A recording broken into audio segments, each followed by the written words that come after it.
say about I love Tejan. I remember seeing Tejan all the time, and again thinking I will never be that funny. And so far, I've been right. So now is the time of the night that I get to bring on your headliner. Our headliner tonight, by far one of the sweetest headliners we've had come through here. Very nice, very kind. Hasn't punched me in the face so far, so everything's good in my book. I did want to mention though, you might have seen her on the Howard Stern show.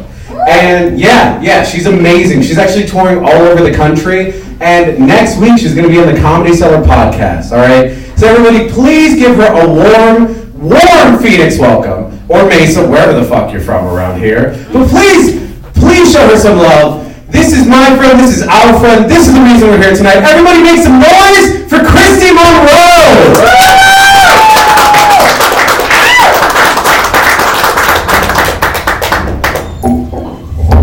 Hey guys, first I want to say thank you to Main Street Comedy for having me here. I'm really excited about this. Second, I want to say that there are a lot of women in the audience, so this is going to be a lot like the time I did comedy in front of my mom. We'll see how it goes. So yeah, my name is Monroe, and that's my stripper name. Yeah, I made that life choice.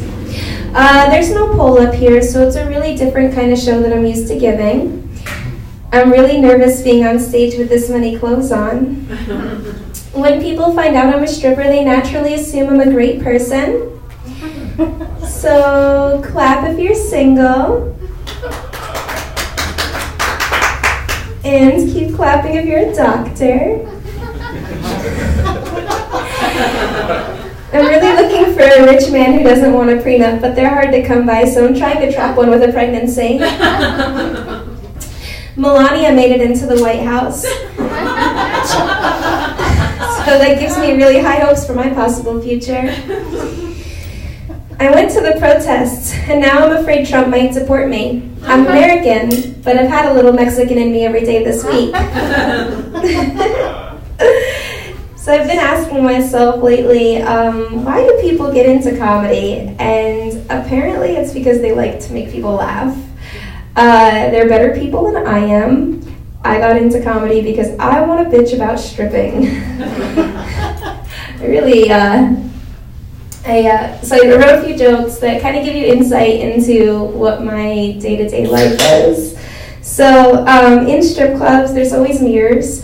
Recently, I was giving a lap dance, and I was kind of zoning out, wondering why all those mirrors were there.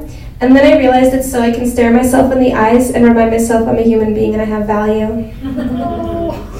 I know, it's sad. Give me money. Have you ever been getting a lap dance and the stripper refused to face you? That's a signal that you smell bad. Take a fucking shower. It's the worst part of my job. I know, it's sad. You know how airlines charge extra for people that are overweight? I feel like I deserve extra when I'm giving lap dances to people that are overweight because I have to spread my legs so far. It makes it really hard for me to really do anything, so it really limits the amount of money I can extort from that person.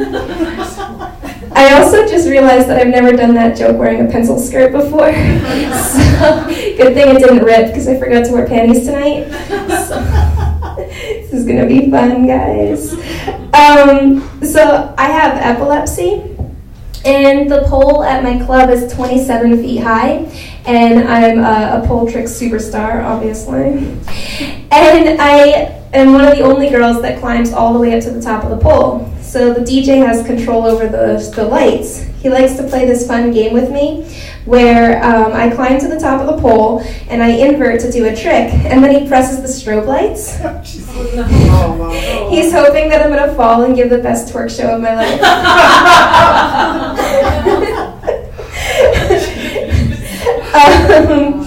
Strip clubs do this weird thing where they keep it really cold in there.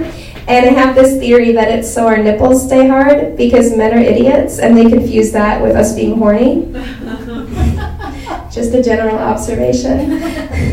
A lot of weird things happen in the locker room.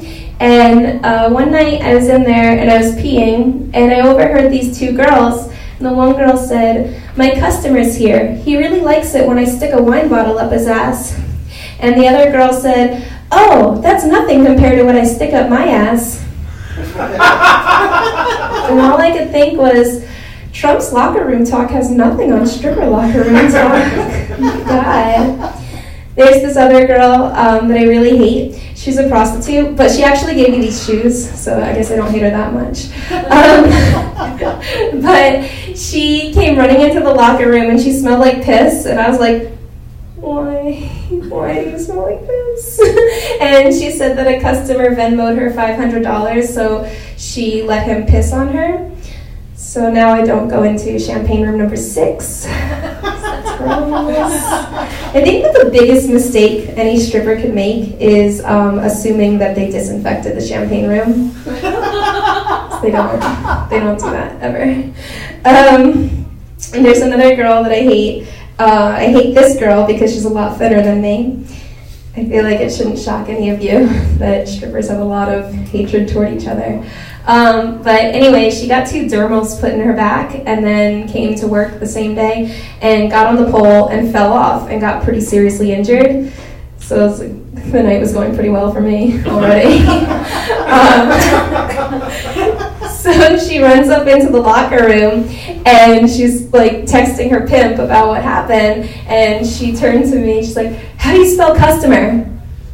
And I was like, "Oh, you're retarded too."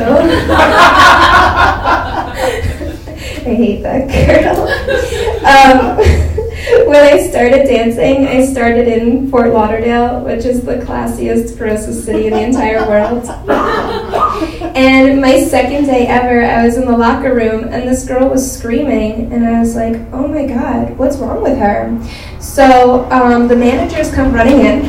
That's me being a manager. And this girl bends over and pulls her ass cheeks open. So she says, earlier that day, she had gotten her asshole waxed and then went into a high-intensity tanning bed and got sunburn on her asshole. And so the managers pull out their cell phone lights, and they're looking at her asshole. And one of them was filming. And they said, "No, those are herpes sores and they're popping. Get back out on the floor." That was the day that I learned why strippers wipe down the pole before they get on it. Gross. I know, it's sad.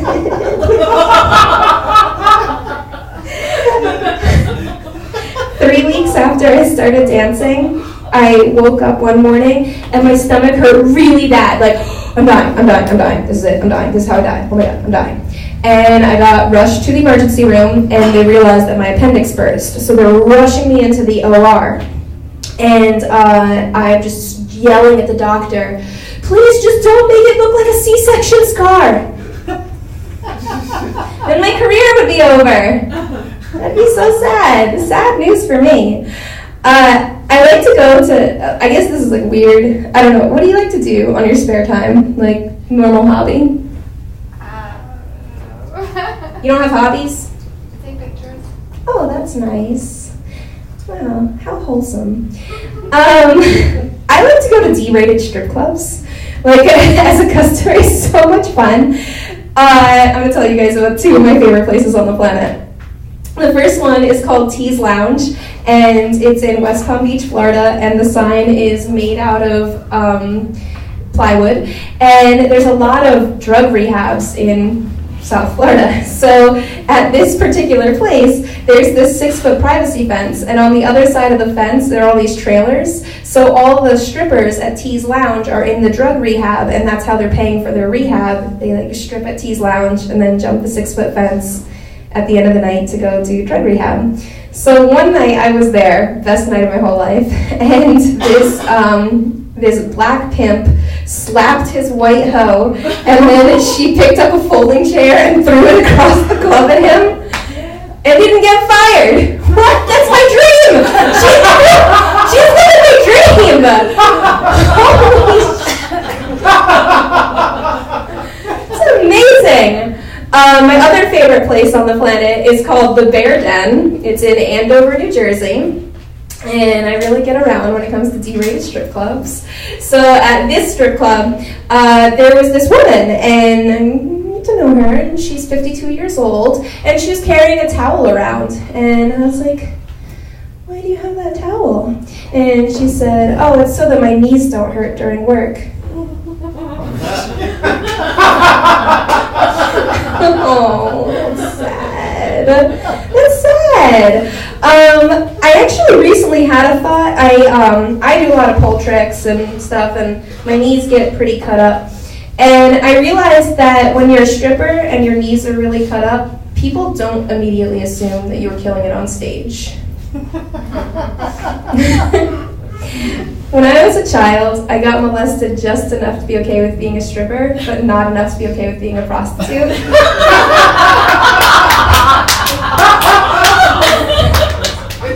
I know. Usually toward the middle of my comedy set, I like to make a PSA, a public service announcement. And here it is, men, which there's, 4 of you in the audience. Here's the PSA. When you suck on a stripper's nipple, you are sucking on the saliva of the 10 dudes that sucked before you. So take that information with you when you leave here. Gross. Let's see, where am I on my set? Oh, I'm probably the only comedian you'll ever meet whose parents are really thrilled with this career change.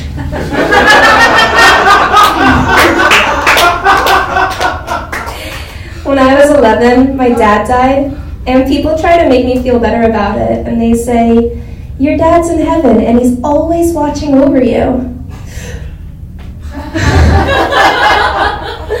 I think about that every time I'm in a private room now. So, I really needed a new MacBook Pro. It's right there. I'm not even lying about this story. And I met this customer who said that, he wanted to do a private room. Fantastic. And fun fact about me, in my entire life, I've never tasted a sip of alcohol, tried a drug, or smoked a cigarette. So I have to, and I'm not a prostitute, so I have to get really creative with how I con people out of their money. So I got this guy into this room, and I asked him to buy a $500 bottle of champagne, which he did, and I did that because it comes with 3 chocolate-covered strawberries. And then I asked him to set an alarm on his phone for 25 minutes so that I knew when to start my sales pitch, and he did. And so when the 25-minute alarm went off, I grabbed one of the strawberries and I started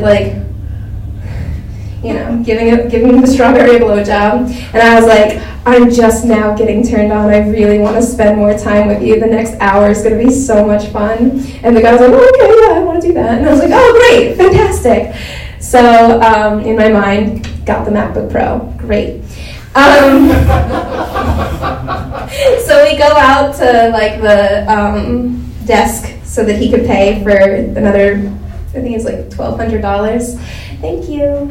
And we're standing there, and these strippers that are at the bar are laughing at me. I'm like, why are they laughing at me? And then I realized that they don't know about my chocolate strawberry trick, and there was chocolate smeared across my ass. I'm not that kind of girl. At least not in the club. Come on. I'm classy.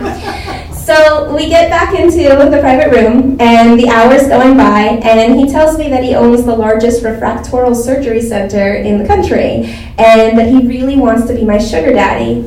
But then I realized that I couldn't bring myself to fuck him because his stomach looked too much like a ball sack. Oh. So then it turns out that he doesn't really want a sugar baby. He just wants to have sex with someone in exchange for LASIK. At this point, my morals kicked in, and I was like, "Whoa, no, that's how." Don't you hear about that on the news? Like doctors, and then they rape people while they're unconscious for LASIK. I just felt like morally like I had to do something. So I found his wife on Facebook, and let me just say that hell hath no scorn like a sugar daddy's wife when she finds out what he's been up to. She called me about a year later and told me that she won the house in the Hamptons in the divorce. I was like, that's great. And then she said, if you ever want to come stay in the Hamptons, you always have a place. So it was like a win for everybody except him, who lost his business and, all that. Too bad. Fuck that guy.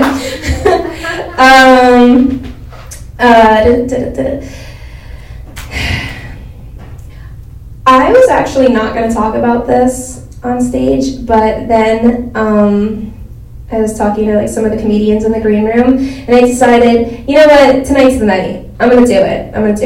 I was inspired by Nanette. Have you guys seen it yet? Yeah? Okay. All right. Here it goes. This might actually be really sad. You can laugh if you want to. I'm not going to stop you, and I'm not going to hate you if you do laugh. But I just want to tell my story about how I got here. So I was born into what I perceived to be a normal upper middle class family. And everything was going fine. I was going to private Catholic school. The school was called Immaculate Conception, which I feel misled me in the first place about how I ended up becoming a stripper. But anyway, I woke up on February 3rd, 2000, and I was 11 years old, and my dad committed suicide in my living room. And I was like, what? You weren't supposed to do that, Dad. Why are you dead? But he was. So then my mother started dating my brother's baseball coach, who was married and had 3 kids. And some really, really bad things started happening. So she locked me in a storm room and beat the shit out of me every day. And then she stomped on my collarbone, this one, and broke it, and then dragged me by my hair down to the bus stop and made me go to school. Not nice, Mom. And so I got put in foster care, and then when I was about 15, my mom regained custody of me, and her drug habit was kind of out of control. So she found this pedophile on the internet and sold me to him. And his name is Brian Borkowski, and there's a very specific reason why I bring up his specific name. He moved me from northwestern New Jersey to Plainview, Long Island, and brutalized me for a couple of months.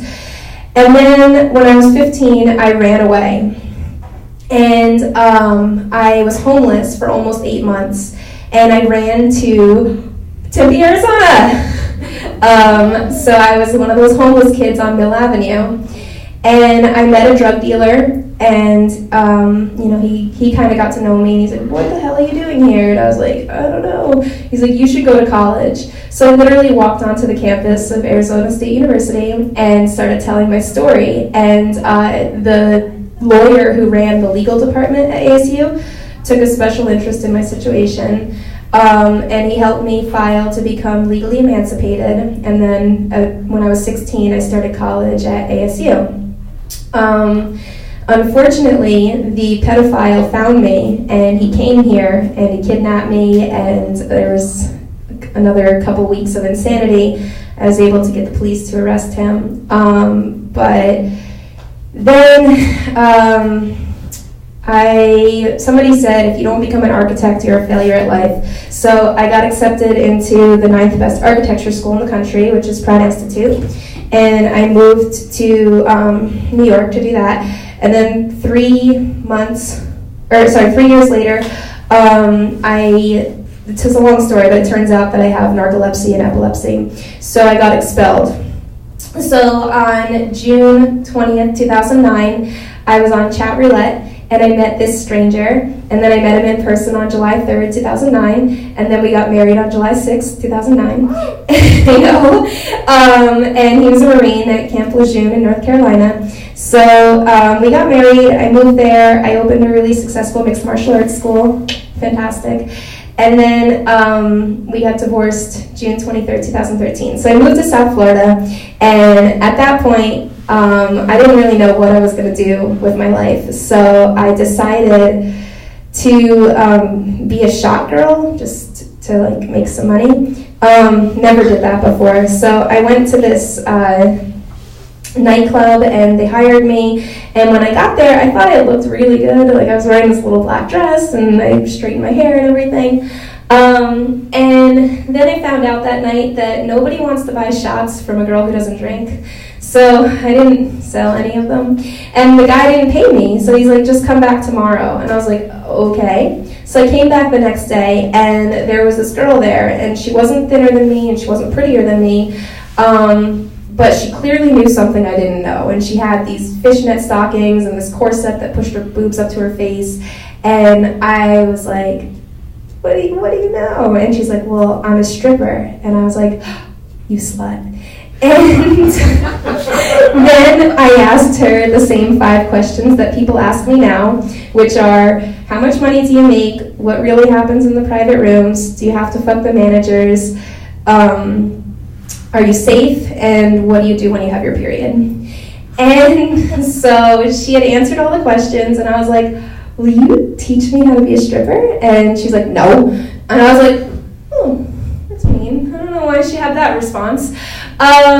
So then I went on this like crazy crusade, and I talked my alcoholic friend into coming to all these strip clubs all over South Florida. And like a lunatic, I was sitting in these strip clubs with like a pen and paper, taking notes on how they were dancing and what they were wearing, and like, you know, what their shoes were and everything.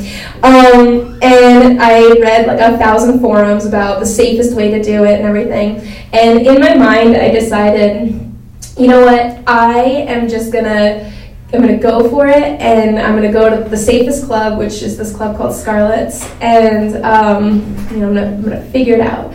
So I went there on a Saturday night, and the club is the size of a football field, and it has 16 stages, and it was packed, and I was petrified. And I told the bouncer, I want to become a stripper. And the bouncer was like, you should come back tomorrow. So I came back the next day, Sunday, 4 o'clock in the afternoon, and I didn't think I was going to get hired because the girls that I saw the night before were fucking perfect. So, I get there, and in my mind, I'm like, all right, this is it. I'm going to do this, and there's no turning back. And so I followed the manager out to the stage, and I was like super awkward getting on the pole, and like I was just kind of like swaying methodically back and forth. I didn't really know how to do anything yet. I didn't think they were gonna hire me. I get off the stage, and he said, "You're hired." Oh, okay, great. So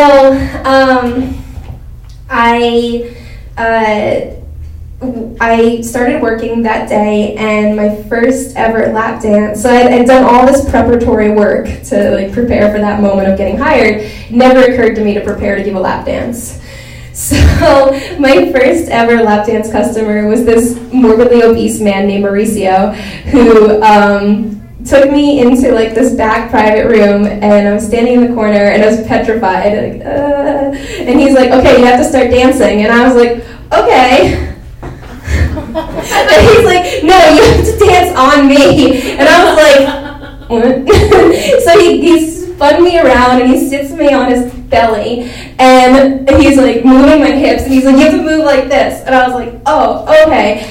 20 seconds in, he's like, that was the worst lap dance of my life. And he pushed me off, and then he gave me $200, and he walked out. And I was like, well, I think I'm going to keep doing this. So I worked the rest of the night, and then at the end of the night, I made $1,400. And I called my friend Nick, and I was like, Nick, I'm rich! This is the best thing that ever happened to me! And I've been dancing now 5 years.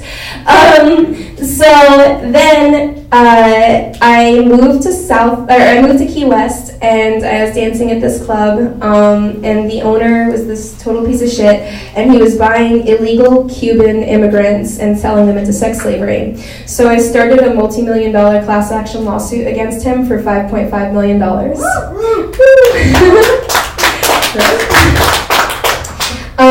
We ended up settling for $2.6 million. I got $25,000 of that, so I'm not a millionaire. And then he wanted to kill me, so I moved to New York City, and I said, you know what? The world needs to hear about this. I'm going to become a stand-up comedian. So I started doing stand-up comedy on November 16, 2016, and it's been going really well. But like I said, my comedy is obviously different from most comedians and what they're doing. I want my comedy to inspire women, and I want to inspire women not to become prostitutes. And I hope that my story is going to reach as many people as possible. And that's kind of why I'm out here on the road. And I was so petrified specifically to come here because the pedophile, who, Brian, he lives in Scottsdale now. And he married this Russian mail-order bride, and he conned 12 investors into giving him $450,000 that he was supposed to use to buy cars to here and then like send them to her brother in Russia, and it was this big Ponzi scheme. He got caught and he went to prison for 2 years for that, but he's back out and he's running around in your town. So watch your kids is all I can say about that. But yeah, that's my story, and I hope that you guys take something away from it, which is the most important thing anyone ever said to me or did to me. My dad, when I was 11 years old, my dad said, "The only thing everyone in the world has in common is that they feel alone." And then he killed himself. And I hope that my comedy makes people feel less alone, and I hope that you feel inspired when you leave here, and I hope that you are really, really, really nice to your local strippers. So if you guys want to see me half naked, you can follow me on Instagram. It's Stripper Comedian. If you want to see me totally naked, come to the strip club. And if you want to date me, DM me your credit score and all your assets. Thanks, guys.